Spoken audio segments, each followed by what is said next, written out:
Most of us have been feeding our brain improperly our entire lives. So we have no idea how much better you can feel. Maybe you don't naturally have a sour disposition. Maybe you weren't born to be sort of absent-minded and disorganized. Maybe you have a naturally sunny disposition. Maybe you're naturally somebody who, enjoys, getting a lot done. And you won't know that unless you're giving the brain what it needs. And then you can discover what your personal best actually is.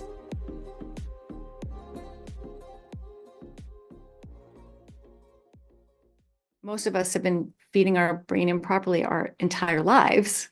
So we have no idea how much better you can feel. Maybe you're not, maybe you don't naturally have a sour disposition. Maybe you aren't, maybe you weren't born to be sort of absent-minded and disorganized. Maybe you have a naturally sunny disposition. Maybe you're naturally somebody who, enjoys, getting a lot done. And you won't know that unless you're giving the brain what it needs. And then you can discover what your personal best actually is. Yeah, absolutely. Well, that brings us into your book, which is Change Your Diet, Change Your Mind, which I think is hopefully going to really open up a lot of eyes. Can you tell us a bit about that? You go into the causes of mental health issues and obviously what to do about it. It is very little known and little understood what the causes of mental health are right now, even in the medical establishment.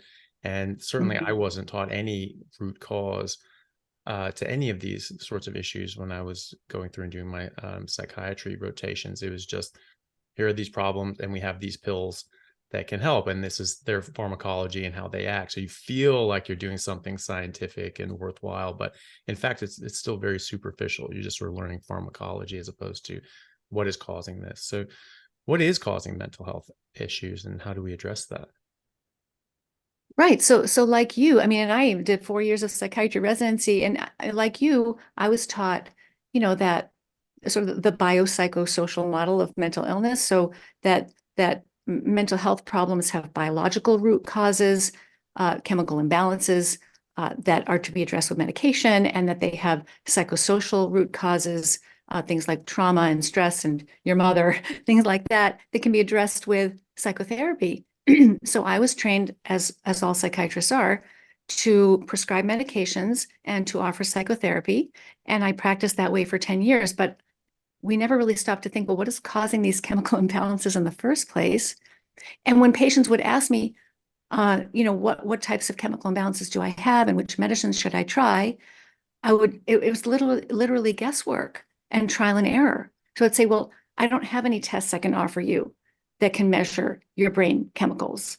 So we're going to start with this medication right here because you've got some depression. So let's start with an antidepressant and we'll see how that goes. And in some cases, anybody who's been to a psychiatrist for medication management knows this. It can take a very long time of trial and error approaches to medications. You start an antidepressant, maybe you start an anxiety medication, maybe you try sleep medication. Maybe if those don't work, you switch to a mood stabilizer or an antipsychotic. When you get side effects, you add medications to balance those side effects, counteract those side effects. It can take a year or two to find any combination of medicines that's actually worth your taking. And of course, if you do get relief from those medicines, which most don't, the medicines can be helpful. They really can. I still use them in my practice. They have their place. And for some situations, they are really important. But for most people, they do not work or they do not help enough. And even people who do get relief from medicines pay a price for that relief in terms of side effects, and often really a lot of metabolic dysfunction, which can shorten life. So I think that, medications, when I'm using medications in my practice, even to this day, it is a trial and error process. So why aren't we stopping to ask, well, what is causing these if there are chemical imbalances in the brain that are responsible, what is causing those chemical imbalances in the first place? And so we do know a lot more than we used to. Even the past 10, 15 years, we've come to understand some of the key features that you see that many mental health disorders, many neuropsychiatric problems have in common are inflammation of the brain, excessive oxidative stress, too many free radicals, and insulin resistance. So those three are really what people in the fields of nutritional psychiatry and metabolic psychiatry, and I consider myself both a nutritional psychiatrist and a metabolic psychiatrist, people in these sort of cutting edge fields of root cause psychiatry, those are the drivers that we're looking at. And so, but then what causes those? So what causes inflammation? What causes oxidative stress? What causes insulin resistance?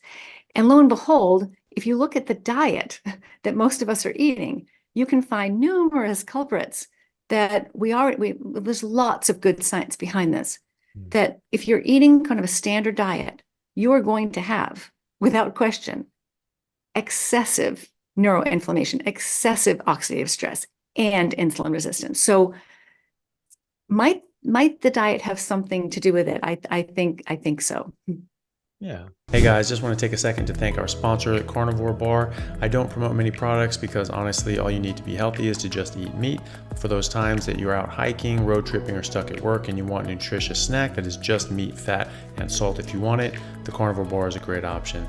So I like this product not because it's just pure meat, but also because I want the carnivore market to thrive as well. And the more we support meat-only products, the more meat-only products there will be available in the mainstream. So if this sounds like something you'd like to get behind, check it out using my discount code Anthony to get 10% off, which also applies to subscriptions, giving you 25% off total.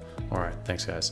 So is it just enough to get away from some of these things that cause inflammation, or do you need to go onto a fully ketogenic diet? Is that obviously going to be a major factor to change the energy available to the brain? What are some of the interventions that you find most advantageous to patients? Yeah, so I'm glad you asked that question because there are different approaches people can take. So if you start with the so-called standard American diet, which is now the standard global diet, and just about any change you make to that is going to be an improvement. So one of the things that I did in the book, which I did very intentionally, I didn't want this to be a book just about ketogenic diets or just about carnivore diets. And the reason why is because both of those diets for most people are going to be a non-starter, right? So most people with mental health issues, if they think, well, the only way for me to have hope in my situation is to try a ketogenic or a carnivore diet, for a lot of people, that's a bridge too far. And so I want those people to know that there's more you can do, that you can start in a different place. And you can work your way towards those other interventions if you feel ready and encouraged by what you've already experienced by simpler interventions. So I kind of walk people through, okay, start here, which is, sort of a 90 grams of carbohydrate per day from whole foods, fruits and vegetables, no grains, no legumes, no processed foods.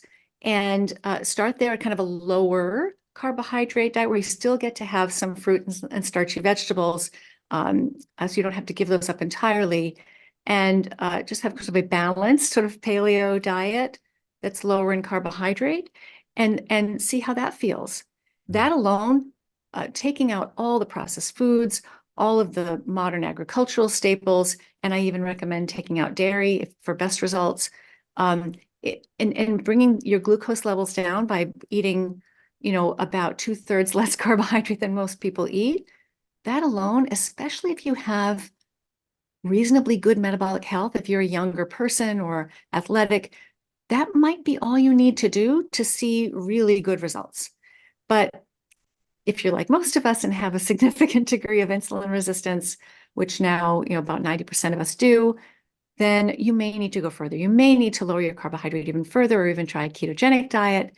I mean, that's really where a lot of people see dramatic change in their mental health, because when you're on a ketogenic diet, your brain fuel supply is supplemented, and lots of different types of areas of the brain and cells in the brain that have kind of been sputtering along are going to sort of come back online.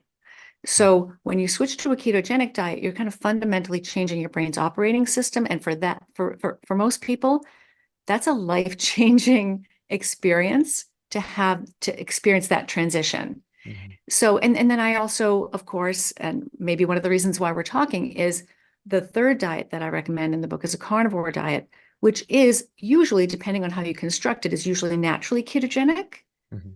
but it has the added advantage of course, being extremely low in plants or plant-free, depending on how you want to construct it. The one I put in the book is plant-free, but you can modify it.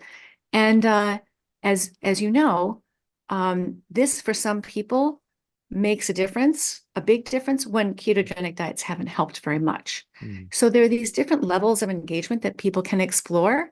And I think that if people are concerned about, oh, this seems too hard, I could never give up XYZ PDQ, don't worry about that. Just start where you want to start and find your way.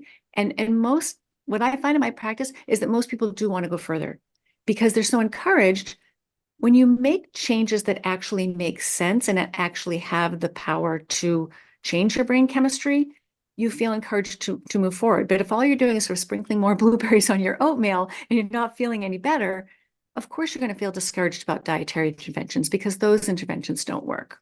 Yeah.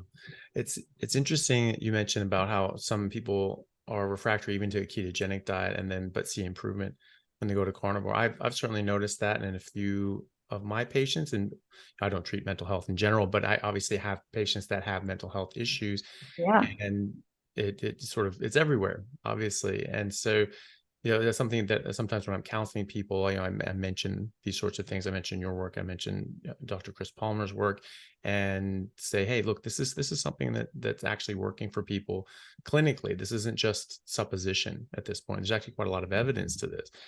And some people have found they've done ketogenic diets and they still have a lot of anxiety and depression. Jordan Peterson famously was one of these where he went on a heavily ketogenic, nearly carnivore, but still having salads and a lot of fatty meat and things like that. And it helped a lot of his issues, but he still had a lot of anxiety and depression, like to an extent it was sort of crippling. It took him hours to get out of bed. He really couldn't face his day very well. And then his daughter convinced him to just drop the salads, and in 3 weeks it was largely resolved. And he was pretty shocked. He's like, salad was doing this to me. And so I find that very interesting. And I do wonder what's in the vegetables, what's in the greens. I've noticed it myself. And so I haven't had huge mental health issues, but I have suffered from periods of depression. And Mm. I was able to sort of get through these things. I've just always been just so busy. That's probably my saving grace, was I just had things I had to do. And I'm like, well, I have to do this. I just have to get it done. And I just sort of trudged through it and got through the other side of it. But I noticed that when I first went carnivore, mental clarity was better, my mood was better, everything was better, and I was doing so much better. I had so many improvements, and I was digging into the research. I was taking some time off from residency to help with a family issue, and so I had time. And I was like, okay, what do we know? What can we prove? And I was spending like 8-10 hours a day just reading studies and asking questions and seeing if there were answers.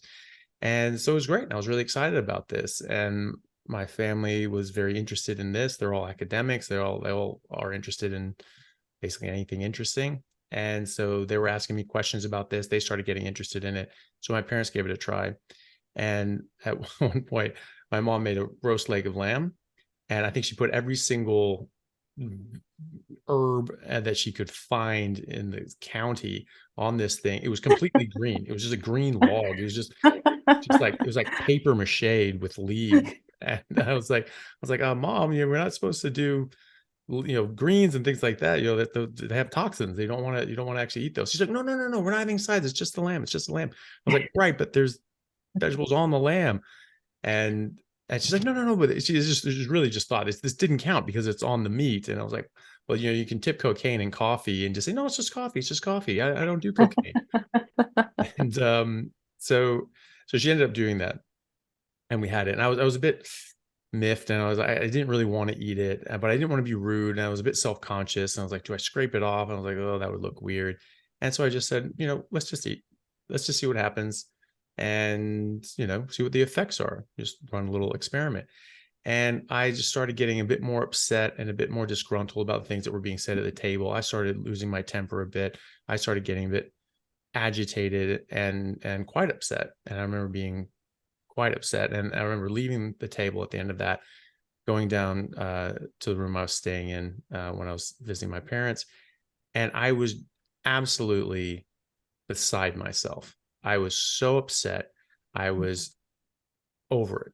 I really decided that I did not want to be alive anymore. I did not want to be on Wow. this earth anymore. I didn't want to deal with this. And I was actually planning out my suicide. And I was actually thinking of the way I would do it. And uh, something opened up in the back of my head that just said, hold on a second. Nothing has happened that should make me feel like this, but Mm. I do feel like this. This is how I feel. And so that's when I realized this is pathological. Something was wrong with my brain chemistry. Something was going on and affecting me in a negative way. And so I was like, okay, we'll put that on hold, try to sleep and wake up in the morning. And if I still want to end things, I'll do it then. And I woke up in the morning, thankfully did not feel that way. I was sort of emotionally numb. And I thought, what in the world was that about? Was I just completely overreacting to what was being said, or was there something else that happened? Was I being infected? Was it those damn plants? And so I just thought about it. I said, okay, well, let's run the experiment again. I had some more of the lamb, and I was bloody depressed the rest of the day, but I knew why now. And so that was fine. I was just upset. I'm like, okay, that's that stupid garbage. And so, but that just reinforced my plan of like just never eating anything green again in my entire life. And I've noticed that in a few other people, but I often wonder what in the world was in there, because I was just so upset. I've never experienced anything like it. Had you ever had, as part of your depression prior to that, had you ever had suicidal thoughts before? You know, Nothing necessarily seriously. That was probably the most serious contemplation of it that I'd ever had. However, I, at a number of times, just did not want to be around anymore. I'd be on a plane traveling somewhere and thought, wouldn't it be nice if this just didn't ever land? If this just, Yeah, yeah. if we didn't make it to the end of this run. And so I've had those thoughts, and I've had similar sort of thoughts, and then like with morbid grief, I've had thoughts Mm. about wanting to, when a dearly, loved family member passed away, I just wanted to sort of just end things and go with them, and didn't, but that was more grief than depression.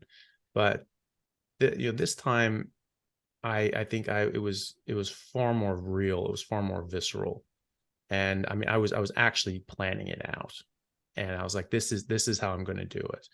And then that something clicked. It was just like, what the hell's going on?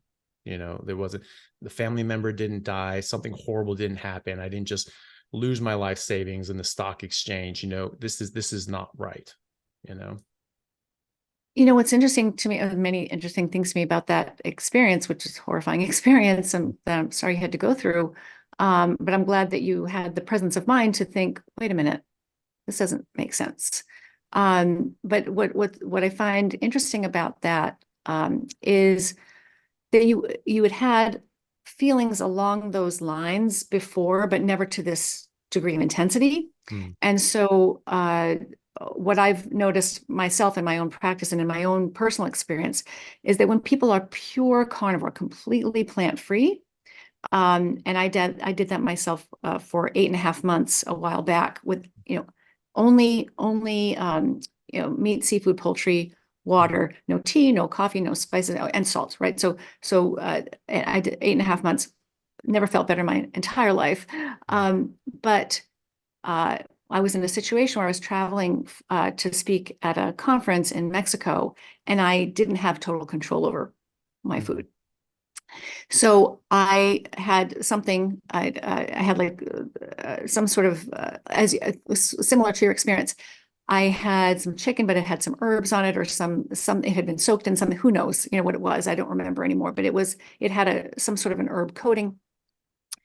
And I had a 3-day severe migraine. I've never had anything like it before. I was in tears on the plane coming home. I was in so much pain. Mm. And similar experiences also during that period of time when I was strict carnivore. If there was any transgression beyond my control, I would have severe side effects, overreactions to those plant foods that in the past, yes, those plant foods would have bothered me, but not to that degree.